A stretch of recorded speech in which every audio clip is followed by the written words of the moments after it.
Reporters TV ન્યૂઝમાં આપનું સ્વાગત છે। હાલ સમગ્ર રાજ્યમાં રસ્તા પર રખડતા ઢોરોના આતંકથી માર્ગ પર ગંભીર અકસ્માત।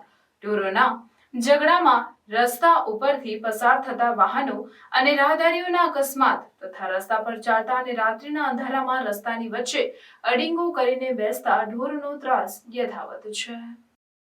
પરંતુ સત્તાધીશો આ ઢોરોના ત્રાસ બાબતની વાતને ગંભીરતાથી લઈને વધુ કોઈ જાનહાનિ ન થાય તે બાબતની યોજનાને અમલમાં મૂકવો જોઈએ। આવા માર્ગની વચ્ચે રખડતા ઢોરોના માલિકોને સખત દંડાત્મક કાર્યવાહી નહીં થાય ત્યાં સુધી આ પ્રકારે ઢોરોનો ત્રાસ યથાવત રહેશે, જેથી ગંભીર અકસ્માતથી લઈને ટ્રાફિકની કાયમી સમસ્યા રહેશે।